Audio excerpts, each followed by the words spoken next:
वैराग्यसाम्राज्यपूजनाभ्याम् शान्ति शान्ति शान्तिः। पतित पावनी भगवती भागीरथी उसके पश्चिम तट में विराजमान ब्रह्म विद्यापीठ कैलाश आश्रम के प्रांगण में चंद्रमौलीश्वर के अनुग्रह से जिन महापुरुष के 115वां निर्वाण दिवस के उपलक्ष्य में हम लोग यहाँ एकत्रित हुए हैं, ऐसे अर्चनीय वंदनीय पूजनीय प्रातस्मरणीय सुनाम धन्य इस आश्रम के संस्थापक पूज्य महाराज को अंतःकरण में स्मरण करते हुए तथा इस आश्रम के जितने भी परंपरा से आए हुए महापुरुष हैं उनको भी स्मरण करते हुए वर्तमान में इस पीठ में विराजमान अर्चनीय वंदनीय पूजनीय विद्वत वरिष्ठ स्वनाम धन्य पूज्य महाराज के चरण में भी भूयो भूयो नमन करते हुए मंच में सुशोभित विद्वत वरिष्ठ आचार्यवर स्वानंद जी महाराज उनको भी प्रणाम करते हुए विद्वत वरिष्ठ आचार्यवर वेदानंदपुरी जी महाराज इस सभा को सुचारू रूप से संचालन कर रहे ऐसे अर्चनीय वंदनीय आचार्यवर गोदात्मानंद जी महाराज और विद्वत वरिष्ठ आचार्यवर देवेंद्र चेतन जी और अन्य जितने भी जो विद्वत वरिष्ठ है समस्त शिव स्वरूप संतगण सबको प्रणाम करते हुए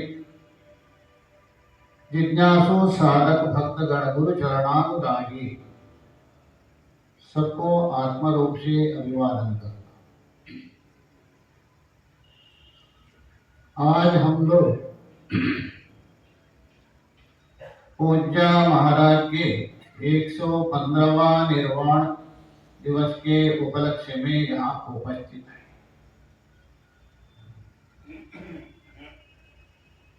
जो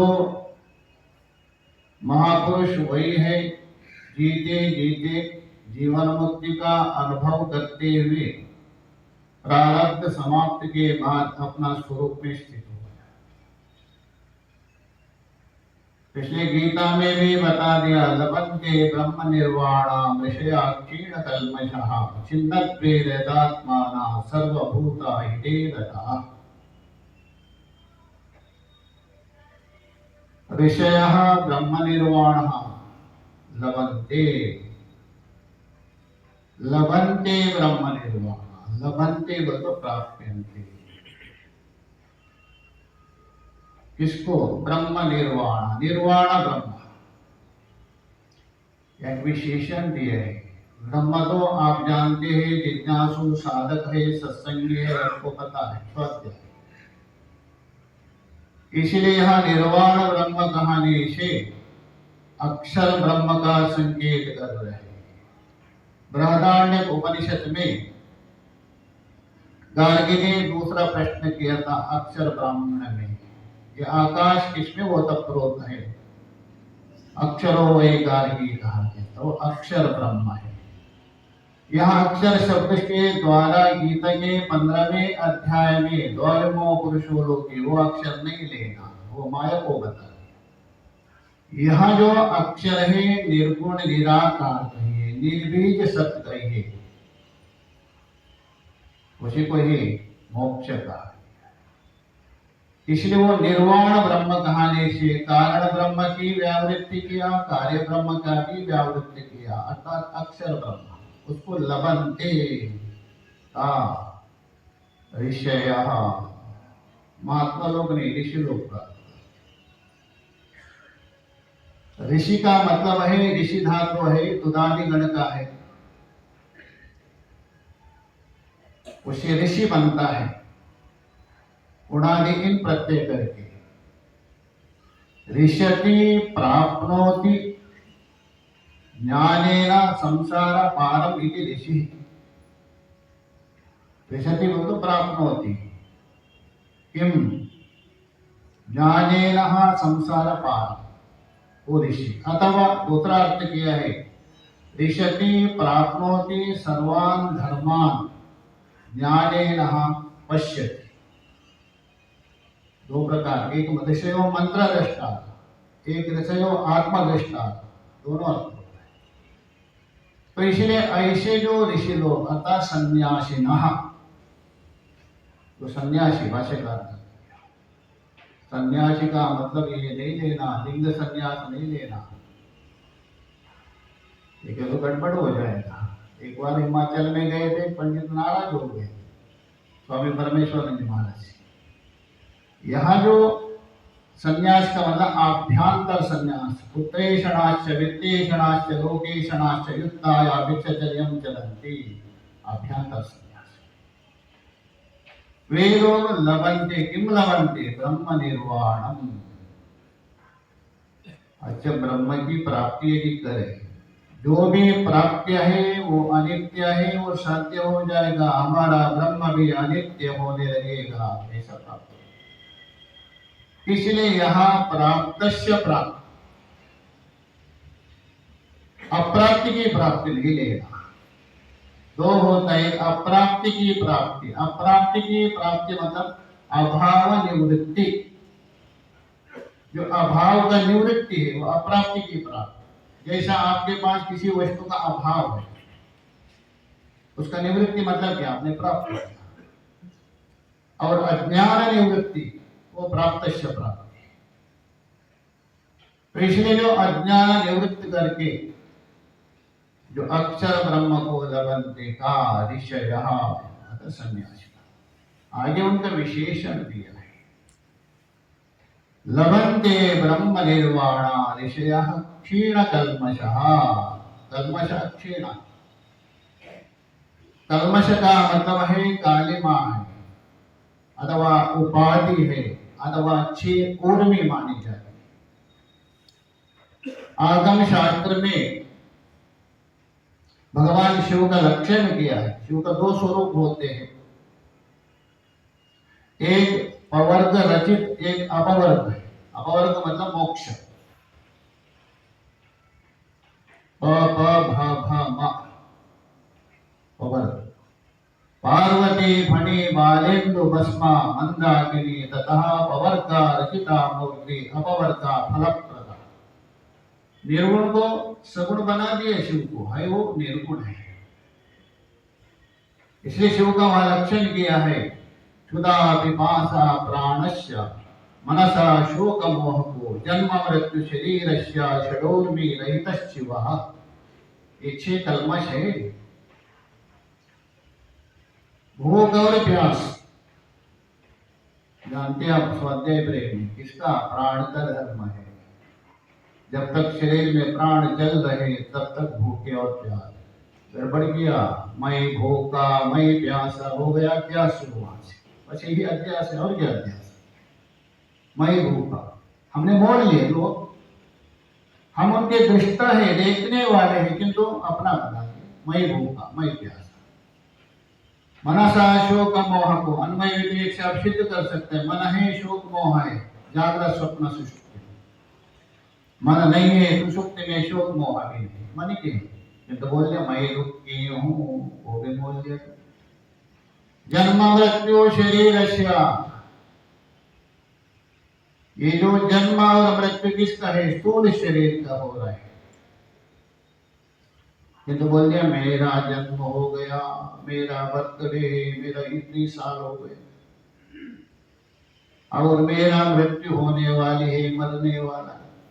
ये दो ओर में हमने ले लिया, दो प्राणी के ओर में लिया भूख प्यास, दो मन के ओर में लिया, ओर में तो तरह लिया, और दो शरीर का लिया तो जीव बना दिया। ये क्लेश है, इसलिए बोल दिया वहां लवंते ब्रह्म निर्वाणा ऋषया क्षीण कल्मश, ये 6 ऊर्मी जिसने नष्ट कर दिया, छिन्न द्वेदः संशय, संशयात्मा विनश्यति, सारा संशय नष्ट हो गया। संशय क्यों होता है?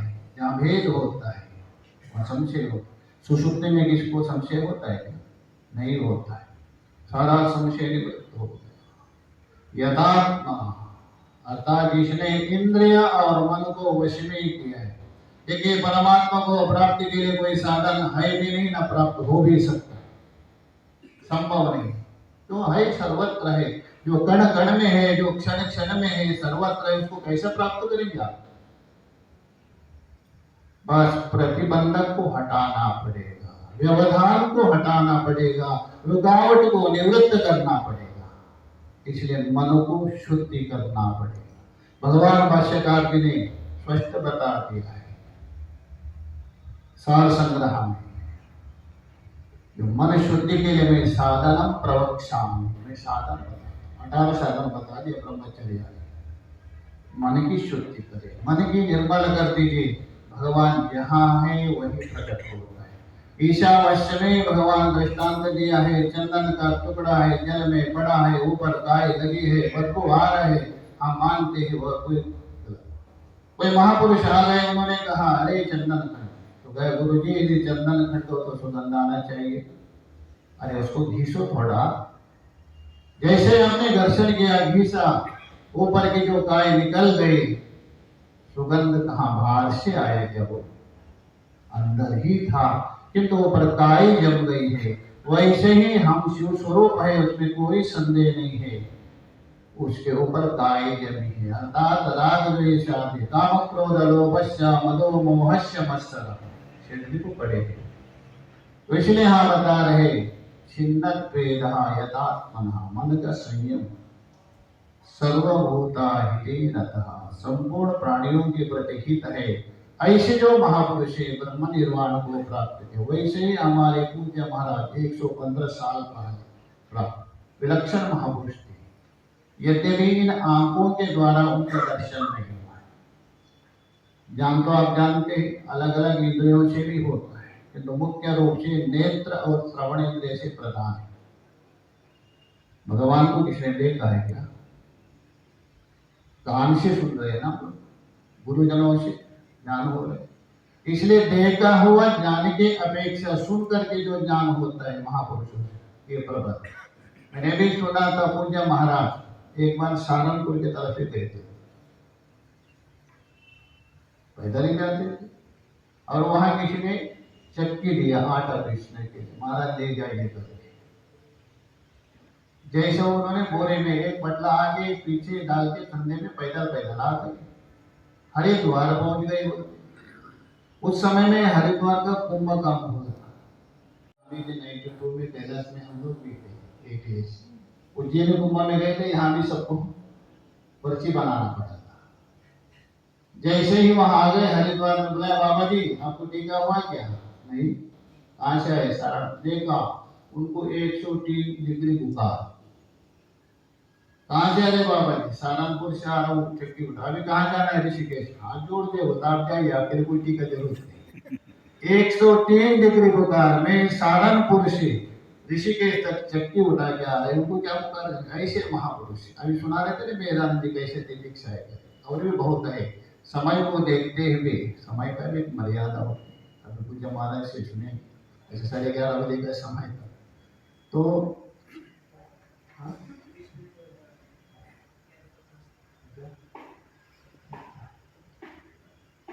ठीक है। महापुरुष देखे उनका निर्वाण महोत्सव हम बना रहे, उसका एक ही मुख्य उद्देश्य,